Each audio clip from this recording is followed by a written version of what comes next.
Hello everyone, मैं चंदन। आप सबका स्वागत है अपने चैनल टिप्स स्टडी में। अगर आप क्लास 10 या 12 के इस वर्ष परीक्षा देने वाले हैं तो आपके लिए वीडियो जो है मोस्ट इंपॉर्टेंट है। अगर आप चाहते हैं कि हम अपनी परीक्षा में बेहतर से बेहतर करें, अच्छा से अच्छा रिजल्ट लाएं, तो आपको इस वीडियो को देखना आवश्यक है, आपको देखना ही चाहिए।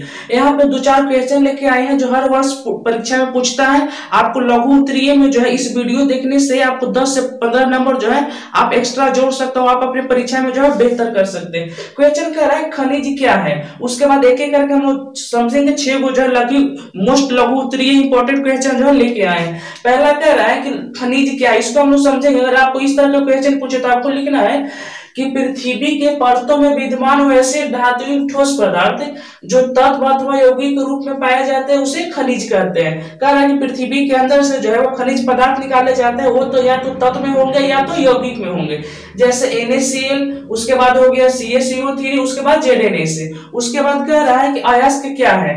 कह रहा है वैसे खनिज पदार्थ जिसमें धातुयुक्त गुण अधिक पाए जाते हैं उसे अयस्क कहते हैं। कह रहा है कि जब खनिज जो है वह जमीन से निकाला जाता है तो उसमें जो है वो कुछ में धातुयुक्त गुण अधिक पाए जाते हैं, कुछ में कम पाए जाते हैं। तो जिसमें धातुयुक्त गुण अधिक पाया जाता है उसको हम लोग अयस्क कहते हैं। जैसे एल्युमिनियम का अयस्क बॉक्साइड है, लोहा का हेमेटाइट, मैग्नेटाइट, सिडेराइट। उसके बाद और सारा होता है जिंक का जिंक प्लेट, ऐसे करके। उसके बाद कह रहा है कि धातु क्रम क्या है, मेटालॉजी। कह रहा है कि अयस्कों से धातु को प्राप्त करने अथवा शोधन करने की विधि को हम धातु क्रम कहते हैं। कह रहे हैं कि अगर हम लोग पृथ्वी से जो है वो खनिज निकालते हैं तो ये खनिज में जो है वो कुछ मेटल यानी कुछ धातु भी मिले होते हैं, कुछ उसमें जो है वो अशुद्ध पदार्थ बालू पत्थर कंकड़ भी मिले होते हैं। तो उस बालू पत्थर कंकड़ से जो है वो अयस्क को अलग किया जाता है। तो उस अयस्क को अलग करने का जो प्रोसेस होता है उसी को हम लोग धातु क्रम कहते हैं। यानी खनिज से धातु को अयस्क को प्राप्त करने की विधि को हम लोग क्या कहते हैं, धातु क्रम कहते हैं, जो यहाँ पे लिखा हुआ। अब कह रहा है कि निस्तापन, ये दोनों तो मोस्ट इंपोर्टेंट है, जो हर वर्ष पूछता है। कैसिलेशन कह रहा है कि जब धातु अयस्क को उच्च ताप पर वायु की अनुपस्थिति में गर्म किया जाता है तो इस विधि को निस्तापन कहते हैं। कह रहा है कि जब खनिज से अयस्क निकाला जाता है उसके बाद उस अयस्क को जो है वो शुद्ध करने के लिए वायु की अनुपस्थिति में गर्म किया जाता है, उसे हम लोग निस्तापन कहते हैं। उसके बाद कह रहा है कि भर्जन, ये भी जो है क्वेश्चन इसे थोड़ा सा हटके अगर ये आपको याद हो जाएगा तो ये भी याद हो जाएगा।